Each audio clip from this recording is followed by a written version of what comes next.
Welcome back to Reader's Corner. I'm Eli, I'm Tessie. and today we are doing a winter book for winter, which is very exciting. A winter sci-fi book, as you can see from our fabulous space backgrounds. Winter's Orbit by Everina Maxwell. Did you see that Winter's Orbit was actually nominated for Best Debut Novel for the Goodreads Choice Awards this year? Oh, I did not actually. That's exciting. It's a first round nominee, so might be worth checking out. It's definitely gained a lot of popularity in a short period of time, and I liked it. It makes my heart warm and fuzzy, and also very sad, depending on the portion of the book. So, Yeah, and we'll get to that too. But I agree with you 100%. so genre for this one, sci-fi? Are we sticking with sci-fi? It's definitely sci-fi. We've got our space, so that places it pretty firmly as sci-fi. It's got the more political slant too, which is interesting. Mhm. Yeah, I think I've seen it referred to as a space opera. So that kind of wraps everything in, also with a It little bit of does. romance. Yeah, space opera is fun. So space opera is fun and a little different from your standard sci-fi categories. Like, how would we define that differently? I guess for space opera, I think it really focuses a lot on the relationships between the characters and sort of the grand overarching political stuff going on in the background a lot of Hmm. the time. Like I'm trying to think. There's a book by Catherine Valente called Space Opera that doesn't have politics as such, but does have kind of that overall focus on intergalactic, like it's bigger than just one person or one planet or one ship. It's the whole galaxy that's involved. Hmm. I've heard Star Wars referred to as a space opera too. Yeah. No, Star Wars, I would say, is space opera. Um, And it's just, I feel like a space opera is just definitely has the politics in there, definitely has kind of that epic storyline, definitely has a lot of characters. And this one goes near it. Would we put space operas on the light side of sci-fi or the hard side of sci-fi? I'd kind of put this personal book on the lighter side because you do not need to know anything about tech to read this at all. You do not need any science in your fi. You can just hop in and be like, it's just space. We are good. Moving on. Yeah. I think sci space operas can be both. So it could be like light space opera, where it's not as tech heavy, and then it can be space opera, where it's like very tech focused, probably has a lot more politics in it. So this one's definitely on the lighter side. Okay, yeah, this Mhm. one's definitely on the lighter side, which I liked. I'm down for all the time. Yeah. And it's gotten pretty good reviews. So this book is actually kind of interesting for its origin. So Everina Maxwell actually originally wrote this book as original fiction on the internet, right? Hmm. So it was available, the entire story was available on a chapter by chapter update basis for people to like read at their own pace, and it was on a blog. And then later on, I think it was actually on Archive of Our Own, but it was in the Yeah. original fiction category, not the fanfic, which is important to say because people are going to be like, it's a fanfic book. And no, it was in the original fiction section, and then it got heavily revised to become the novel it currently is. It sounds like an editor found it in its original post, which is now like, you're not going to find that. Yeah. And now, so sorry, no chance of reading the original for free, which apparently very little resembles what the book is currently shaped like. And I heard the original version focused a lot more on the relationship of the two main characters, and then the version we have now definitely fleshed out the world building. Yeah, because you got that whole business with the auditor and you've got the weird biology, which I was so here for. I was Hmm. absolutely here for. Yeah. Um, And should we give a summary of the book? Probably. That seems like a good idea. All right. Let's see. Legit summary and trashy summary. So the trashy summary, right? The like one sentence, come on, you know you want to read this, is so like arranged political marriage in space to save the galaxy from, being destroyed by auditors because there was definitely a murder most foul. Yes. Okay. I like it. Does that work as the fast summary? Okay. Hmm. And then I guess for the more detailed, we've got sort of the party boy, except not Kiem, like the useless royal Kiem, is married to his dead cousin's husband, and as a save this ship method, because now there's an auditor coming and they can't have anyone looking too closely into why this political alliance has dissolved with this entire planet. And tensions are still really high with the planet when Kiem and Janan get married. And then you get to sort of look in and see there's all of this stuff that's been hidden and covered up behind the scenes for literal years that Kiem and Janan start digging into, and it starts turning into, well, maybe the auditor should be mad at everyone and everything for what's been going on here. And Hmm. also someone's trying to kill them for extra funsies. Hmm. Yeah, and everything is sparked off by um, Janen's original husband, Prince Tam, getting murdered. Or at first Yes. they think it's an accident, and then they're like, maybe it's a murder. And And then, maybe it's a murder. yeah, so maybe it's a murder. So that we throw that into the space opera too. Yes, absolutely. Hmm. Um, yeah, I found out about this book, I think, one, because I wander, the internet and bookstore aisles and review sites looking for stuff that looks interesting. And I saw this and I'm like, oh, it is a book. It is in space. It is an arranged political marriage with a murder most foul. I'm in. Hmm. It's also recommended for fans of the Netflix show Untamed, I believe. That was one of the top reviews on Goodreads, which I'm a fan of that show. So I saw that and I'm like, sure, I'll hop in. I'll read some of that. So, Yes, I also like that show, and I also like this book. So it's definitely a change from the fantasy of the Untamed, and now we have sci-fi, which is my absolute favorite. yes, Um, definitely. yes, there's also some really cool side characters in this book. So for our main We definitely want to characters, talk about yeah, those. Yes. yes, our main characters we had Prince Kim, and then we have Janin, which I don't know if he's a prince, but basically Prince Kim is Ambassador. He ambassador. takes the job Yes. really seriously. Yeah. That's true. But Cam is the prince of the Iskat Empire, right? And so then there's the arranged marriage with a vassal planet, which is Thea, which is where Janin is from. And so that's why Janin's the ambassador. That's why they have to get married, and it's a fake political marriage. It Um, is. mhm. For our side characters, we have to mention those, like you said. We have Belle, who is Cam's assistant, She's who great. She's the best. I love her. amazing space pirate. Mm, Um, Although I don't know, I guess that's a bit of a spoiler, but it's not a big one. But that's why yeah, I love Belle the most. And then absolutely. another really prominent, I want to say, side character is Gayrad. Gayrad Gay, is how I was saying Gayrad. it. Gayrad. Yeah. And so that is actually going to be Janen's cousin, which there are very big families on Thea. They work as clans, which I Hmm. thought was a nice detail that the Hmm. family structure was inherently different. So you had Kiem being like, "Hey, it's your family," and Janen being like, "I got a lot of family. I don't know what you want me to tell you. We haven't been in touch," which of course it's all a little bit more complicated than Janen implies. But yeah, so Gayrad, who is great, she's just this just out of teenagehood scholar who has very strong political opinions that might not be what the emperor would like to see. Also, like I really loved the emperor was a woman and we still stuck with emperor for the title. Like no empress, Hmm. we're just sticking with emperor and it's still a woman and that's fine. Hmm. Yeah, and she was very, very fierce. She's a fantastic character, right? Like, I Yes. guess I wouldn't say that she's not like a bad guy, but she is an antagonist in the sense that she's definitely a force that Kiem and Janen are sort of opposed to for a lot of it, because she's the one who arranges the political marriage, and her goal isn't to find the truth or not to find the truth. Her goal is to maintain the peace. Yeah. So the more Kiem and Janen poke around, the more trouble they're likely to get into. And she doesn't think highly of Kiem, which I don't think is deserved. Yeah. And I thought it was really interesting to kind of go back to that point of her wanting to maintain the peace. I've seen some reviews that are like, well, like you have this political intrigue, and then kind of later you have Thea that is trying to rebel against the Empire. Um, Yeah, but it's not that for simple. yeah, and some of the reviewers were like, well, that just shows that there's a structure that needs to be removed, and they didn't like the ending because this has a lot of kind of pacifist diplomacy Uh-huh. which I actually really appreciated because, like you said, everything is really complex and intricate.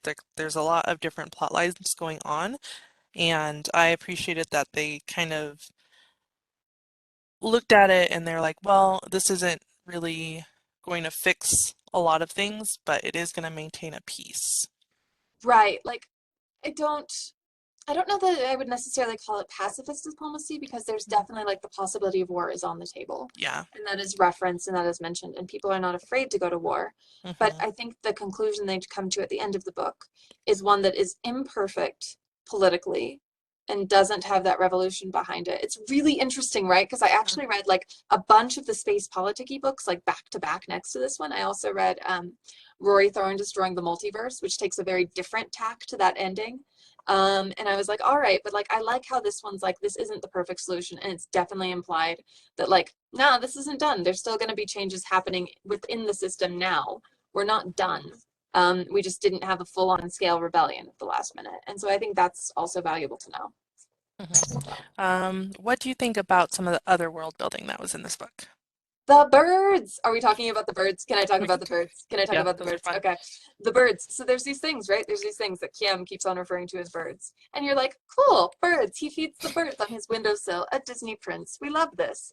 But then, right, then you get like little details about like how Janen, we get Janen's perspective. It's alternating perspectives between the two leads. And we get Janen being like, I don't like those birds. They draw blood. They're made of bones. They screech incessantly throughout the night. I'm like, oh, those aren't birds like I think about birds. Those are something else. And later on in the book, there's the bear, right? There's the bear, and they're describing it, and they're like, oh yes, the long tongue and the rapid crawling of the bear. And I'm like, that's not a bear. I don't know what that is. And Janen is also like, you call that a bear? So I really like that, like the viewpoint character we start with and the viewpoint we're expected to believe is the default is Kiem's. And then we discover more about that world and that biology, and we're like, none of this is normal. And then we get a little bit of Janen's, and we're like, maybe Thea is closer, biologically speaking, to Earth, which kind of like, now that I'm saying that out loud, it kind of functions really well for the microcosm of the novel as a whole, where we start with the perspective of the Empire and Iskat, and then as the novel goes on, it starts to turn, and we see a little bit more of Thea's perspective and Janen's, because Janen's pretty closed off. Like, he's not going to reveal that in the first couple chapters. And later Hmm. on, you're like, oh, interesting. Anyway, yes, the biology. Your turn. Yes, birds. Tell me about what you thought about the biology. I'm probably missing something with plants, right? I just got really obsessed with the birds. No, the birds I think were the highlight. That's kind of what stuck in my mind. Um, I think in general, I really enjoyed the world building for this book. I felt like for a sci-fi, it was a little bit shallow. Like it was very Yeah. good backdrop, which is fine because I feel like this book leaned a little bit towards like, is this categorized as a YA? Because aren't, No, it it's is it not. is definitely Okay. adult fiction. It is Oh, definitely I could categorized see as that. adult fiction, yeah, and sold in the sci-fi section, which Hmm. um there are adult themes, so I totally get that. And Yeah. like I'm not even saying like scandalous adult themes, and I definitely do think we should talk a little bit about Janen's backstory as we Hmm. as we visit this. But yeah, so that's it's categorized as adult fiction. It's part of a series, right? So I'm really hoping later Okay. books delve a little bit more because I agree with you completely. I think the world building was a little bit shallow. It was so zoomed in. Hmm. Yeah, and it's like there's Um, parts of it that I feel the author could have dug in, but if it is a series, maybe that will be visited on later because there's the big mystery of the auditors, the whole um, right. intergalactic treaty of the resolution. So one of the main drivers of this book is that um, Ham and Janen have to get married because they have to show that their particular solar system, it's solar system, right? Yeah, United. Yeah, is united. And if it isn't, then they're not following the terms of the resolution. And if they don't follow the terms of the resolution, that means that other empires in the galaxy have free reign to come and, uh, I There's this guess, interesting conquer thing them. too, right? Where like ISCAT is sort of a colonial force, like it's a Yeah. colonizing force.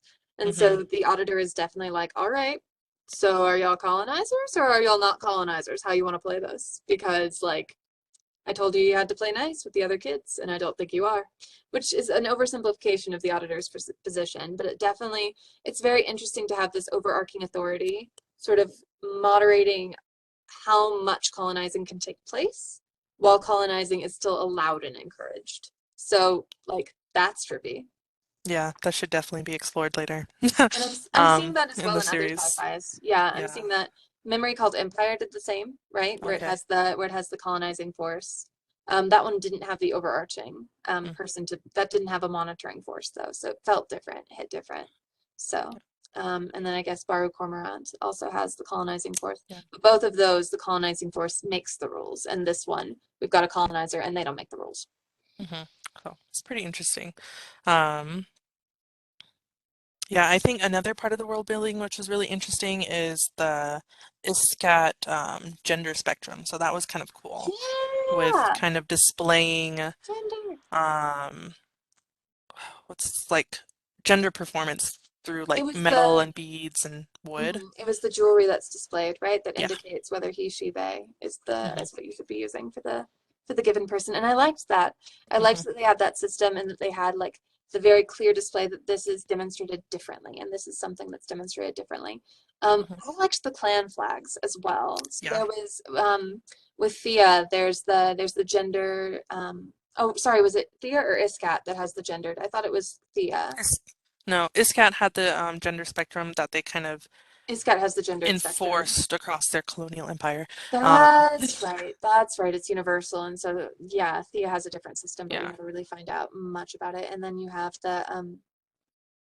the clan flags from Thea, right, which I thought was fascinating. That has, so now we get into a little bit of medieval style heraldry with the clan flags. We're like, there's this very detailed, very like intricate tapestry kind of thing that is a whole language with the clan flags that Janan has, and that, of course, most of the Iskat Empire hasn't bothered to understand because why would Yeah. they care about those weird little clans out in the weird little space?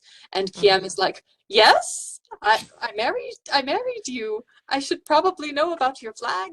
Unless you don't want me to know about your flag, am I not allowed to know about your flag? I'm sorry for asking about your flag if I'm not supposed to know about your flag. And Janen's over there like it's fine. I didn't know any of the Iskat cared about my flag. You can know about my flag, it's cool. And Kim is like, amazing. So Yeah. And we've been talking about all the world building, which is cool, and I want to say a staple of sci-fi, but the real the heart of great the part book of this here. book is the romance. The The romance, which we romance. got to talk about. We absolutely Yes. do. So, Kiem and Janan. Oh my goodness. I have a quiet little headcanon that Kiem has ADHD, right? It Hmm. would track with a lot of his behavior and a lot of how he presents himself, right? So that's delightful. And then Janan, I just want to wrap in a blanket and give hot cocoa and hug him like forever, at Yeah. least. If he wants the hug. If he doesn't want the hug, then he gets the blanket and the hot cocoa and can also have his space, which is, Yeah. of course, ties into like a huge part of the communication problem between Kiem and Janan in the first place. Um, it's not a big spoiler. Can I talk about it? Can I talk about the Janan I thing? think so. Yeah. Okay. So Janan's whole relationship with Tam, Kiem's cousin, Mhm. is it turns out, and you start to get inklings of this pretty early in, but it's not explicitly said until later in the book. But like you can watch Janan's behavior patterns, and like I figured out pretty early. Did you also figure out pretty early? I figured that what was going on there. Yeah. Yeah, Yeah. I like didn't oh sorry, go on oh ahead. no, it's okay. At the beginning I didn't realize how bad it would get. So this is sort of what we were referencing at the beginning when of the video, which is like there's like warm and fluffy parts of this book and then like not warm and fluffy parts of this book is with Janen going through domestic abuse with Prince Tam Yeah, and like that considerable domestic was pretty abuse. bad. Yeah. That was bad. So it's hinted at early in the book Hmm. when Janen's sister calls and asks to speak to him. And Kiem's over there like, wow, that's weird. Janen hasn't talked to his sister in a while. I wonder if they're fighting. I'll tell her that it's cool, and I'll just ask him. Yeah, I'm not gonna actually like make him come here because that'd be gross. Like, if he wants to call her, he can. Okay, bye. Which of course it doesn't go exactly like that, and she really prickles up at that because it turns out that the domestic abuse involves Gina not being allowed to contact his family ever, Yeah. which understandably ties into the grander politics. It's a big part of why Thea is rebelling. You don't take an ambassador, place them in a bad situation, and never allow them to communicate back home. So yeah, that's messed up. And I really appreciate how the book approaches it with Janan. Janan has internalized a lot of it and believes he deserves a lot of it and doesn't view it as unusual because he takes his ambassador responsibilities very seriously. So if there were any requirements placed upon him in relation to that role, he prioritized keeping the peace above all else. Hmm. So that leads to a whole lot of situations where Kiem is just standing there flabbergasted going, what are you talking about? What are you talking about? Of course, what? What? Okay, I'm going to go fight the embassy for you. Is that cool? Can I go fight the embassy for you? Will you be mad at me if I go fight the embassy? I want you to be able to phone home. Okay, okay.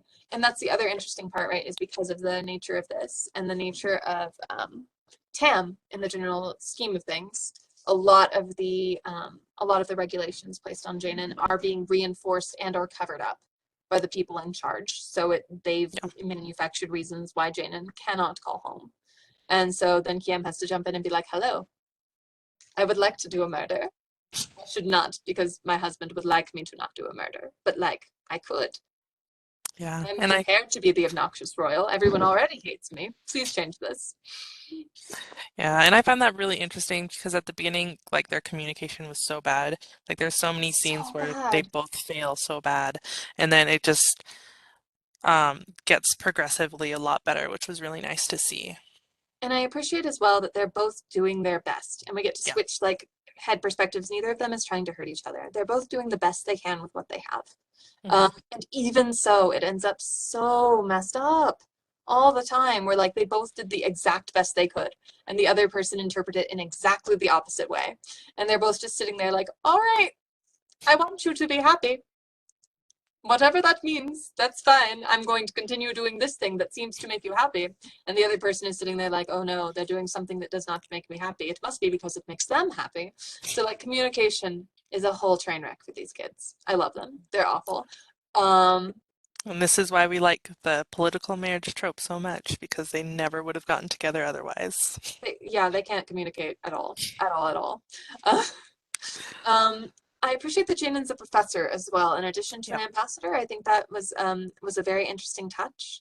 Hmm. And it was interesting to see how that connected Janen to a lot of revolutionaries that totally don't match his political philosophy at all. And so now we Yeah. get to talk about the academics and about gay rad and about how like at one point in the novel they're like, hello, can we talk about things with academics? Can we talk about things with academics? And Janen's like, I don't know if I'm allowed to talk about things with academics since I'm a professor. And Kim is like, no, please, if you want to talk about things, talk about things. I love listening to you talk. Tell me more about things I don't understand. This is amazing. So, so that adds an interesting level of political conflict there, I think. So that's fun. Yeah, no, definitely. Um, Of course, there and is the I was, question. Oh, sorry. Go ahead. oh, go ahead. I want to hear the question. Oh, the question was not really related. The question was, do you have a favorite between Kim and Janen?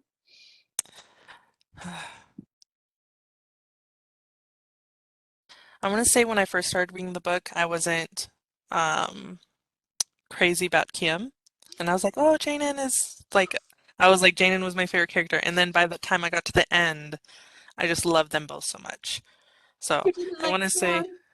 well, it's like he comes off like a little bit at the beginning, like, because it's like his like the stereotype everybody else has of him, which is like, oh, he's a royal reprobate and he's a playboy, like he's off doing this and this, and it's like I believed that, and then I was Oh like, oh, no, bad Tessie, you believed that. you believed it. I Oh did, no. but I was like, then I realized like, oh, like this is a really good person that is trying his best in all Trying his things. best. Hmm. Yes. Um, I did not believe the Emperor from the start. When the Emperor was like, "You Hmm. did such and such," and Kiam was like, "No, I didn't." I was like, "I'm on Kiam's side. Emperor's a bad guy. I'm on Kiam's side. I'm with Kiam on this one." And like, I'm like, "Wow, you are a human disaster." I love that little trash fire. Like he was just wandering around, like flailing and being enthusiastic. And I'm like, I love this little trash fire. And his assistant, who was just standing there quietly, calmly at the side, saying in a very calm, slow voice, "Hello. Would you like to maybe sit down for 35 seconds and take a nap? This is all I ask in this world. That's it. One thing." And Kim is like, "But what about it?" She's like, "Sit." So I enjoyed that very much. Hmm. Did you have a favorite part of the book? I liked the bear fight. I shouldn't have liked the bear fight. That should not be my favorite part of the book, but I really liked the bear fight.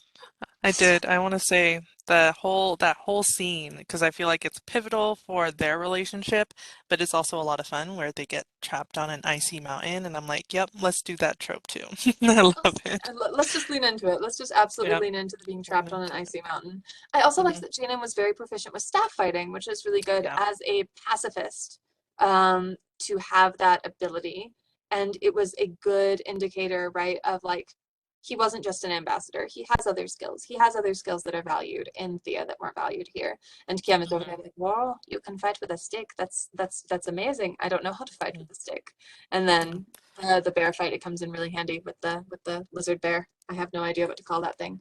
yeah, So that was one of my favorites. I believe the other was the sequence at the end, which I don't believe I can talk about very well without spoiling. that's But true. That might with be too much of with a the spoiler. machine. So that's all I'm saying there. Okay. Hmm. Well, that gives some pe like people something to look forward to. That Yeah, there's a part cryptic of it thing, with my the shape. actual Yeah. favorite part of the book, right? So like you have to choose between a fight with a lizard bear or whatever scene I'm not mentioning at the end of the book, which is definitely, definitely worth it. So, Hmm. what was your favorite little moment? So not like a pivotal plot thing, but did you have like a favorite little moment or interaction that you were like, this Mm, or dynamic? trying to think. I want to say that I think you brought it up earlier, the conversation that they had about the flag was kind of a nice, and I want to say like once I started seeing those conversations coming up with Kim where he would like double check, like he would check in on things like be like, "Oh, is this okay?" like that sort of thing. Like those interactions once they started building up, I was really enjoying those. Those were my favorite. I liked the lying on the bridge. I really liked the lying on the bridge. There's a scene where Janan and Kiam are having a weird bad time and it's sort of an argument out in the cold on a bridge. And one of them Oh, doesn't I have a remember. coat, and someone else happens upon them, and they both instantly have the thought of, well, we have to be politics right now. How are we going to be politics? And they come up with the most ridiculous lie about extreme sports to get themselves out of this situation. And they're both like, oh, this is fun. We both feel much better now. We're no longer fighting. How do we lie about extreme sports in a way that these people are going to believe? Yes, absolutely. Yep. No, I remember that. That was a good one. Yeah, Yeah. that was very fun. So, So I guess, do we recommend this book? Do we not oh, recommend this book? highly, 100% 10 of 10. This is like, this will warm your heart on the cold winter days. You will sit there and be like, oh, I feel so much better and so much happier. And also, I am crying into my tea because these two kiddos, they need better things. So, yes, I recommend. How about you? I do too. I feel like um it brought in a lot that I haven't seen from sci-fi. Um, so like I feel like kind of Janen's story arc was kind of unique. And Yes. I liked that their romance was very equal and mutual and kind of checking in on each other and like genuine caring, which was also really nice to see. So I really liked the romance. I liked the world building, even if it wasn't as robust as I would have liked. But I think overall, this is a really great book. Yes. Excellent. Hooray. So, Yay. highly recommend. And Hmm. hopefully good for the 10 holidays. out of 10. Yes. 10, 9.5 out of 10 maybe, with the 9.5. wish for more world building, but that's okay. Yes. For like That's okay. cheesy rom-com, it gets 10 out of 10. I mean, if you're gonna sacrifice the world building from a romance, I'm down with it. It's okay. It's fine. Like I was like character development or plot or setting. I will take the character development over the setting if I have to choose. Hmm. Cool. All right. Well, thank you everybody for joining us for Reader's Corner. I hope you liked our review of Winter's Orbit by Everina Maxwell and that you Absolutely. all have a great day. Yes. Thank you all for tuning in. Bye.